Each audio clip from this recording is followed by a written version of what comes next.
कर्नाटक में भारतीय जनता पार्टी में भगदड़ मच गई है। कोई भी डगमगाती हुई इस नैया पर सवार होने के लिए तैयार ही नहीं है। आलम तो ये हो चुका है कि कल रात दिल्ली में जेपी नड्डा के घर पर अमित शाह, बीएस येदियुरप्पा, मुख्यमंत्री बसवराज बोम्मई ने देर रात तक मीटिंग की, फिर भी कैंडिडेट को फाइनल नहीं कर पाए। क्योंकि एक तरफ जहां मंत्री ही अपनी सीट से लड़ने के लिए तैयार नहीं है, वहीं दूसरी तरफ 45 से ज्यादा बीजेपी के नेता कांग्रेस में जा चुके हैं। अब ऐसे में गृह मंत्री अमित शाह, जो कि चाणक्य नीति चलाते हैं, उनके भी माथे से पसीना टपक रहा है। तो कैसी खबरें निकलकर सामने आ रही हैं और कैसे कर्नाटक में बीजेपी की टेंशन लगातार बढ़ती जा रही है, हम आपको बताते हैं। देखिए, खबर देखिएगा एबीपी की। इसमें लिखा हुआ है कि कर्नाटक इलेक्शन, कर्नाटक में टिकट बंटवारे पर बीजेपी में महामंथन, आधी रात तक चली मीटिंग, लिस्ट में देरी पर कांग्रेस ने ली चुटकी। तो बीजेपी जहां एक तरफ लिस्ट में जो कैंडिडेट्स हैं उनको फाइनल नहीं कर पा रही है कि किसको कहां से चुनाव लड़वाना है, वहीं दूसरी तरफ कांग्रेस है कि लगातार लिस्ट जारी करती जा रही है। खबरें ये निकलकर सामने आ रही हैं कि बीजेपी के ही जो मंत्री हैं वो चुनाव लड़ने के लिए तैयार नहीं है, वो भी अपनी ही सीट से। तो आप समझ सकते हैं कि कर्नाटक में बीजेपी का हाल कितना बुरा हो चुका है।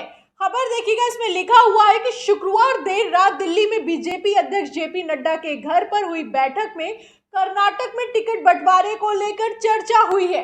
बैठक में गृह मंत्री अमित शाह, कर्नाटक के मुख्यमंत्री बसवराज बोम्मई, बीएस येदियुरप्पा समेत कई बड़े नेता मौजूद रहे। करीब 3 घंटे तक ये मीटिंग चली। मीटिंग में उम्मीदवारों के नाम पर चर्चा तो हुई, लेकिन लिस्ट फाइनल करने के लिए आज एक बार फिर बैठक करने जा रहे हैं। तो आप समझ जाइए कि भारतीय जनता पार्टी का हाल क्या हो चुका है। बीजेपी के ही नेता हैं, अपनी टोपी दूसरे के सर कर रहे, कह रहे हैं हमें चुनाव नहीं लड़ना, आप किसी और को टिकट दे दीजिए। दूसरे से बात करो तो वो कहता है कि आप किसी और को टिकट दे दीजिए। जहां एक तरफ टिकट के लिए लोग लड़ते थे, वहीं अब आप देख सकते हैं कि जहां नैया डगमगाती हुई दिखाई दे रही है, वहां कोई टिकट लेने के लिए ही नहीं तैयार है। मीटिंग चली, भारी भरकम बातचीत हुई, लेकिन उस बातचीत के बाद भी कैंडिडेट्स की जो लिस्ट है वो अभी तक फाइनल नहीं हो पाई है। तो इस पर कांग्रेस ने चुटकी ली है।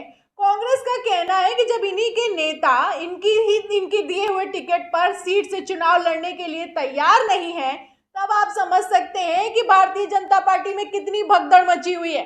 खबर देखिएगा नवभारत टाइम्स की। इसमें लिखा है कि कर्नाटक में भाजपा का मतलब भगदड़ पार्टी, 40% कमीशन, सरकार की 40 सीट भी नहीं, आने वाली सुरजेवाला का बीजेपी पर तंज। तो जहां एक तरफ बीजेपी की तरफ से नारा दिया गया कि इस बार कर्नाटक में 200 पार, वहीं आप देख सकते हैं कि 40 सीटें भी नहीं आने वाली हैं, ये कहना है कांग्रेस का।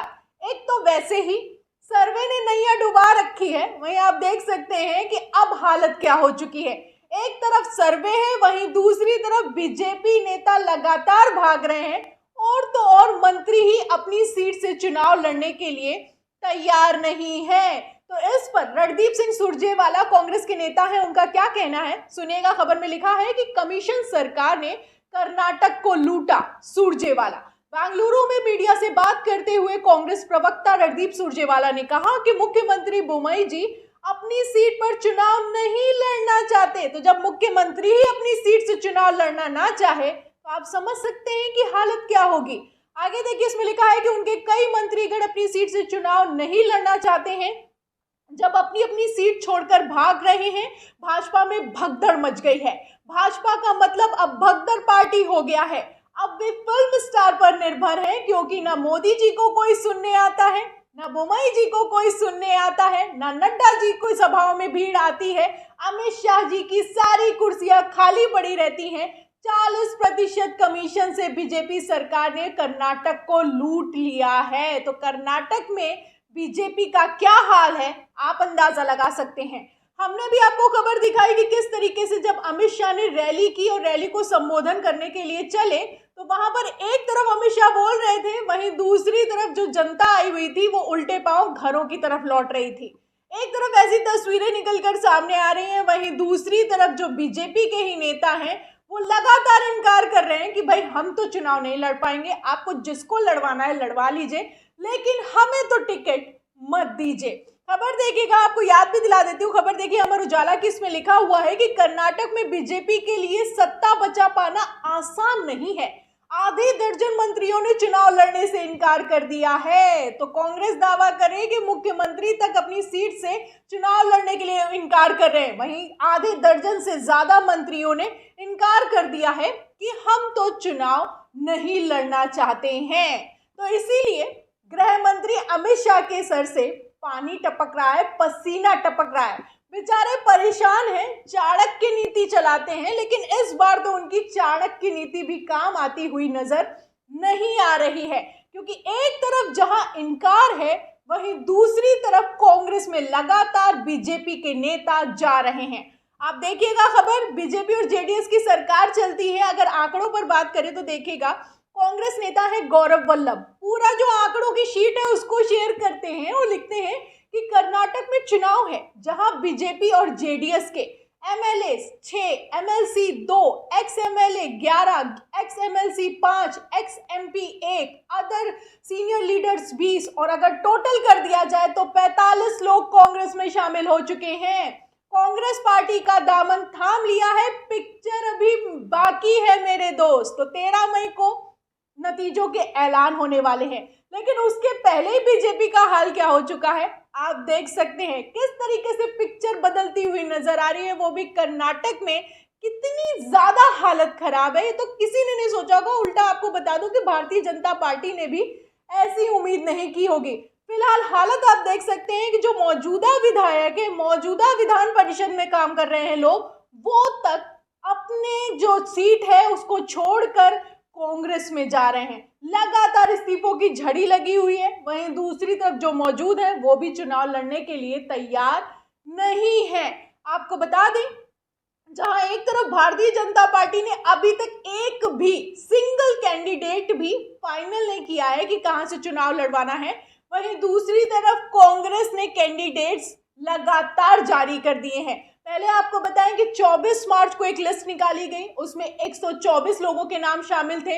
वहीं अब जो लिस्ट निकाली गई है उसमें कांग्रेस ने दूसरी लिस्ट जो जारी की है उसमें बीजेपी के 3 और जेडीएस के 1 बागी सहित 42 उम्मीदवारों को टिकट दे दिया है। तो कर्नाटक में टोटल सीटें होती हैं 224। आप देख सकते हैं कि एक तरफ 124, वहीं 42 सीटों पर उम्मीदवार घोषित कर दिए गए हैं कांग्रेस की तरफ से। लेकिन भारतीय जनता पार्टी 10 अप्रैल को घोषणा करने वाली है, लेकिन अभी तक फाइनल नहीं कर पाए। कल रात भर बैठे रहे, फिर भी फाइनल नहीं कर पाए, क्योंकि मंत्री नहीं तैयार हो रहे कि हम चुनाव लड़ना चाहते हैं। फिलहाल आपको बता दें कि ये जो जीत है, जब कर्नाटक में भारत जोड़ो यात्रा पहुंची थी, 18 दिन तक रुकी, तभी तय हो गई थी। लेकिन अब आप देख सकते हैं कि इस जीत के पहले इतनी ज्यादा फजीहत होगी, इतनी ज्यादा बेइज्जती होगी, ये तो किसी ने नहीं सोचा था। फिलहाल भारतीय जनता पार्टी की क्या हालत हो चुकी है वो तो आप देख ही सकते हैं। आपका क्या कहना है इन तस्वीरों पर, हमें कमेंट बॉक्स में जरूर लिखें। वीडियो को ज्यादा से ज्यादा शेयर करें, सब्सक्राइबर बटन दबाएं, बेल आइकन दबाएं, ताकि हर खबर की नोटिफिकेशन आप तक पहुंचती रहे। मैं प्रियंका, आप देख रहे थे ऑनलाइन न्यूज इंडिया। फिर मिलते हैं अगली खबर के साथ, तब तक के लिए धन्यवाद। इस खबर को अभी लाइक करें, शेयर करें, अभी चैनल को सब्सक्राइब करें और घंटी जरूर